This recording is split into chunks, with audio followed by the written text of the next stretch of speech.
दिल्ली में 70 सीटों पर होने वाले विधानसभा चुनाव से पहले भारतीय जनता पार्टी ने अभी तक अपने सभी उम्मीदवारों को मैदान में नहीं उतारा है। अभी भी कुछ उम्मीदवार ऐसे हैं जिन पर भारतीय जनता पार्टी सोच रही है, या ये कहा जाए कि क्या बीजेपी एक बड़ी काठ ढूंढ रही है आम आदमी पार्टी को टक्कर देने की। लेकिन इन सबके बीच में आज बात कर लेंगे दिल्ली की विधानसभा चुनाव से पहले एक ऐसे चेहरे की जो चेहरा एक बार फिर चर्चाओं में आ गया है, और ये चेहरा कोई और नहीं है, ये है स्मृति ईरानी।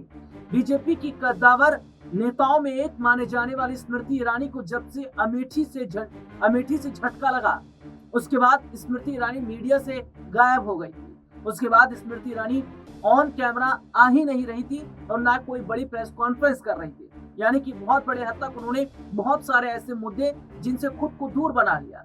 लेकिन एक बार फिर स्मृति ईरानी चर्चाओं में है, और लेकिन एक सवाल ये भी खड़ा हो जाता है कि क्या बीजेपी की इज्जत को बचा पाएंगी स्मृति ईरानी?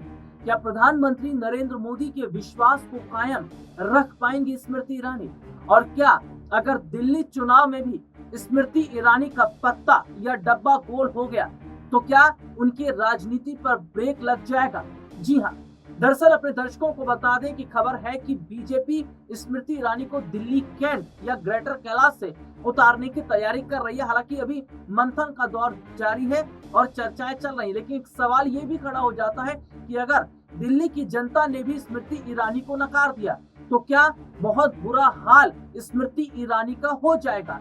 लेकिन ऐसे में यह भी देखा जा रहा है कि आखिरकार क्यों बीजेपी ने स्मृति ईरानी पर इतना बड़ा दांव खेला, और क्या बड़ा कनेक्शन है स्मृति ईरानी का भारतीय जनता पार्टी के साथ में, या मोदी जी और उनके बड़े जो जितने भी मंत्री हैं उनके साथ में। उसको जरा ध्यान से सुनिएगा, क्योंकि आज हम बात कर रहे हैं स्मृति ईरानी और बीजेपी के उन तमाम बड़े नेताओं के कनेक्शन को लेकर जिसे आप नहीं जानते होंगे। दरअसल स्मृति ईरानी एक ऐसा चेहरा है जिन्होंने बहुत कम वक्त में राजनीति के अंदर अपनी जगह बना ली। स्मृति ईरानी जब भारतीय जनता पार्टी में आई, उनका कोई इतना बड़ा रोल नहीं था, केवल उन्हें ये जाना जाता था टीवी सीरियल की अभिनेत्री के तौर पर। लेकिन भारतीय जनता पार्टी में आने के बाद जिस तरीके से वो तमाम प्रोटेस्ट, तमाम मुद्दों पर वो बात करती रही, और धीरे धीरे उन्होंने बीजेपी के जो बड़े आला कमान है उनके मन में विश्वास जो कहा जाए तो उसको कहीं ना कहीं जीतने की जो कोशिश है उसको बहुत हद तक की।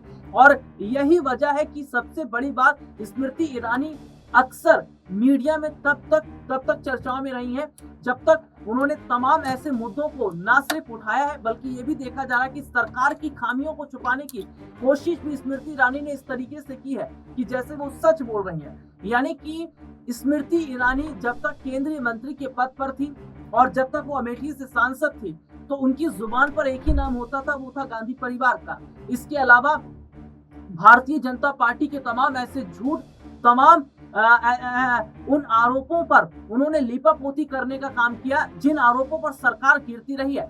और यही वजह है कि बीजेपी को स्मृति पर विश्वास रहा है, और स्मृति ईरानी बहुत अच्छा अगर कहा जाए तो डिफेंड करना जानती है। वो ये बात जानती है कि बीजेपी की खामियों को कैसे छुपाया जाए, और वो छुपाती रही है। शायद यही वजह है कि अमेठी की जनता ने उन्हें नकार दिया, शायद यही वजह रही है कि देश की जनता ने उनको नकार दिया। लेकिन उन्होंने बीजेपी आलाकमान के बीच में, यानी कि उनके दिलों में जो जगह बनाई, उसके बाद यही बड़ी वजह है कि स्मृति ईरानी तेज तर्रार नेता के तौर पर जानी जाती हैं।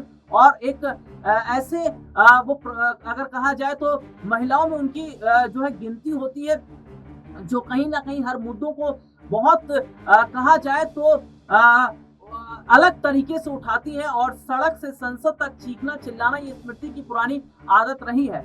तो क्या स्मृति ईरानी पर जो बड़ा दांव खेल रही है बीजेपी, इसमें क्या जो है वो कामयाब हो पाएगी? और यही वजह है कि बीजेपी स्मृति ईरानी पर भरोसा करती रही है, क्योंकि वो हर झूठ को बहुत शानदार तरीके से चीख कर चिल्ला कर उसको सच में बता देती है। यानी कि जो झूठ होता है उसको सच में जो है पूरी तरीके से तब्दील कर देती है। तो यानी कि बीजेपी की खामियों को छुपाने का काम, बीजेपी की गलतियों को छुपाने का काम स्मृति ईरानी ने किया है।